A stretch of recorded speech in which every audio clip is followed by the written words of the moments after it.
Norway's fjords were carved by glaciers, while Musandam's deep inlets emerged through tectonic forces and the drowning of ancient valleys. The result is a landscape of towering limestone walls, steep gorges, and narrow green channels that cut deep inland. Many villages along these inlets remained accessible only by boat, with the sea serving as both road and lifeline.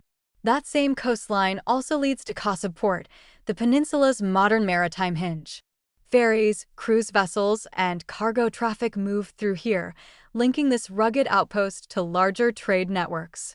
Among the communities most closely associated with this landscape are the Sherha, often described as the mountain people of Musandam.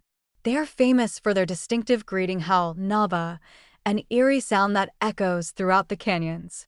Their history is tied to a hard environment where movement between coast and upland once followed the seasons.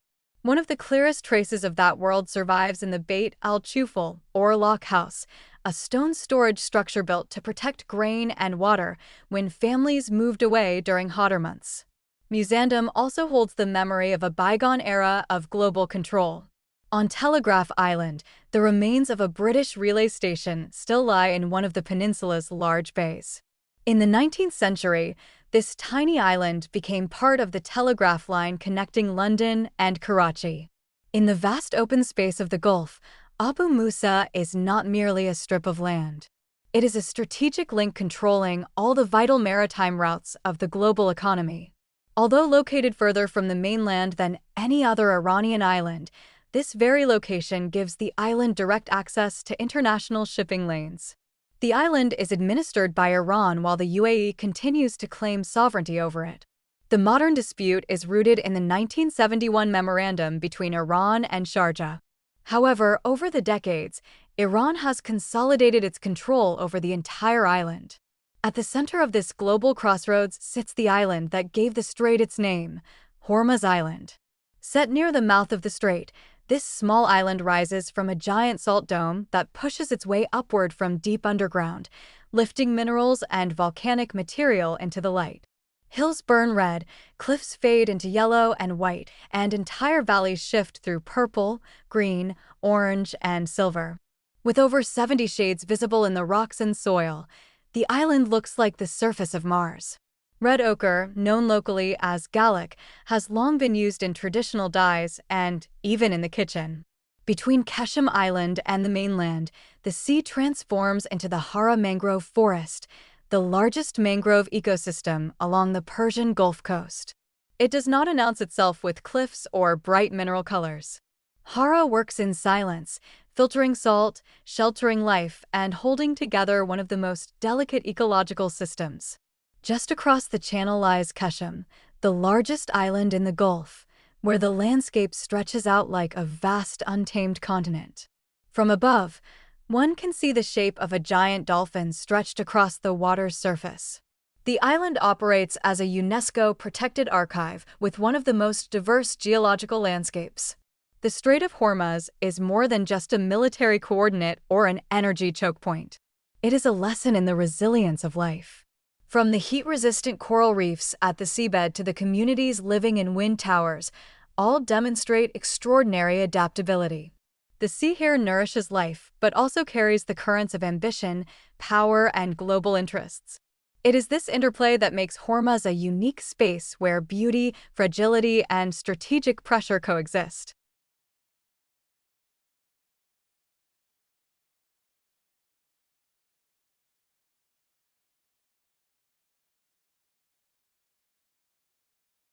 The waters of the Strait of Hormuz appear calm today, but behind that calm lies a calculated silence where every boundary is stretched to the limits.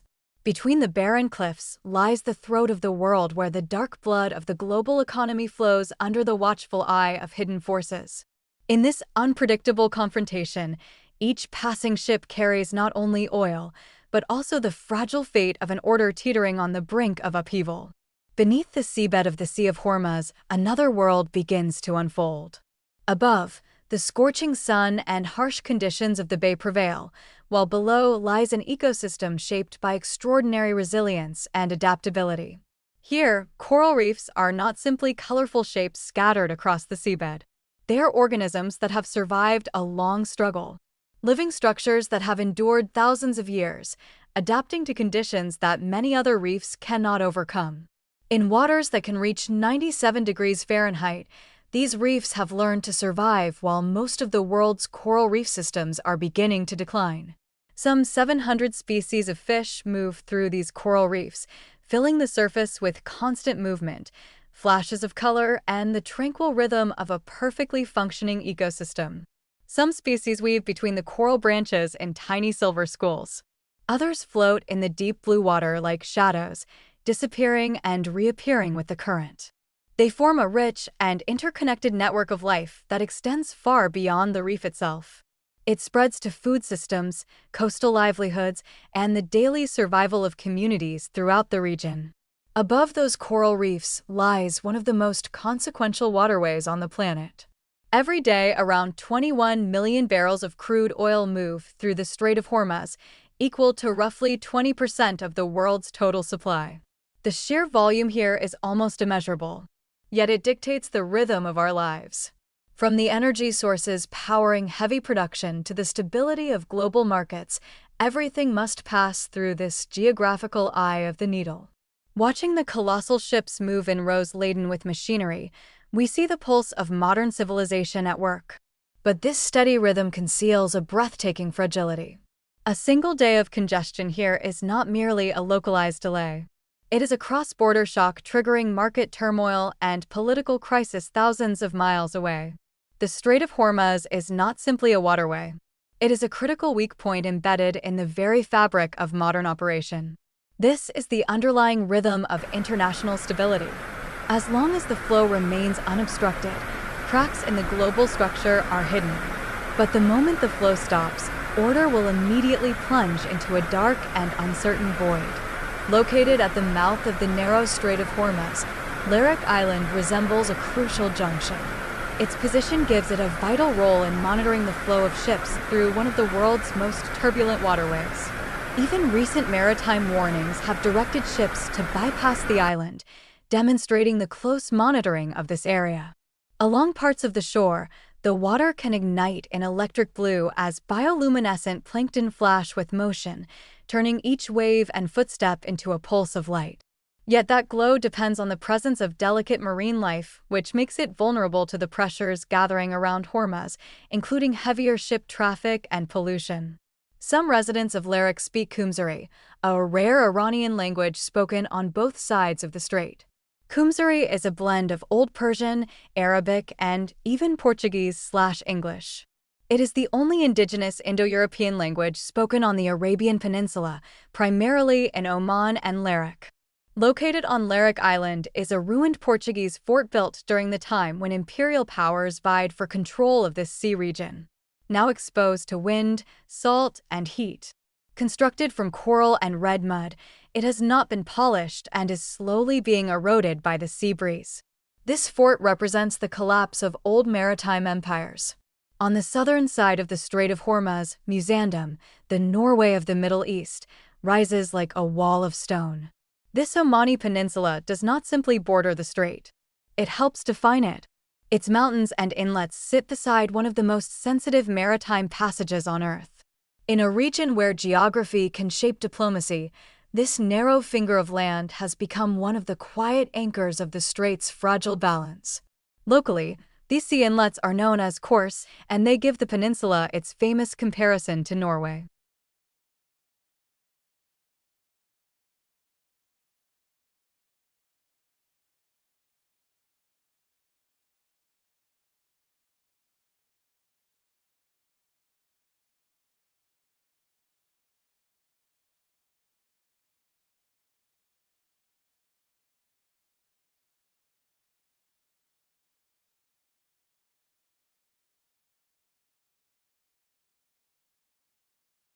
Qasr el-Alam represents a type of architecture shaped by personal initiative standing apart from both historical fortifications and conventional design practices, following the deep blue coastline.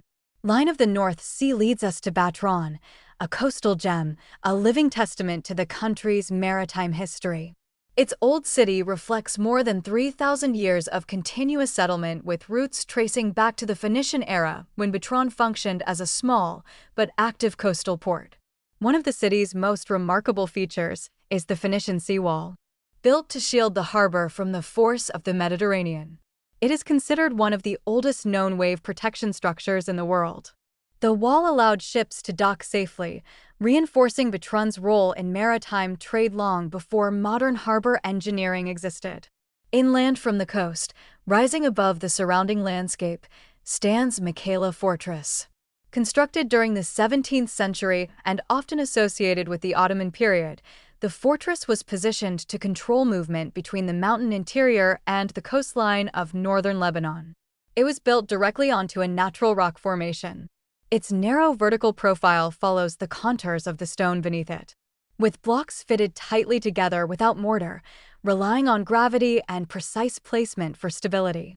Bhutan's old city, its ancient seawall, and Mekhala Fortress illustrate how coastal life, trade, and inland defense evolved side by side along Lebanon's northern shore. Here, history is not sealed in monuments. It remains present in cities rebuilt, in landscapes still worked, and in traditions that continue to adapt. On a narrow strip of land, human life has persisted for thousands of years, not as a single story, but as interwoven lives and cultures. Thank you for always being with us throughout today's journey.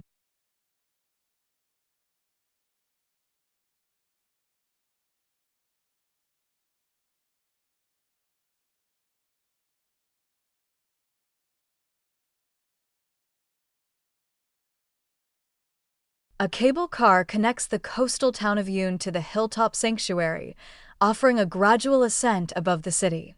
From above, the view opens across Unia Bay, where the curve of the Mediterranean coastline, the dense urban shoreline, and the rising mountains converge in a single frame.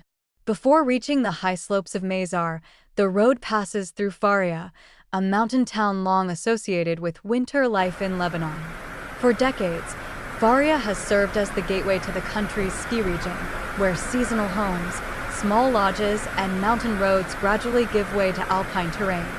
Its role is both practical and cultural, linking everyday mountain life with the higher elevations where winter fully takes hold. Standing out against the white expanse is a towering statue of S. Charbel, a familiar spiritual figure in Lebanon, visible from across the slopes and surrounding roads. Its presence adds another layer to the setting where winter sport, mountain life, and religious symbolism occupy the same landscape.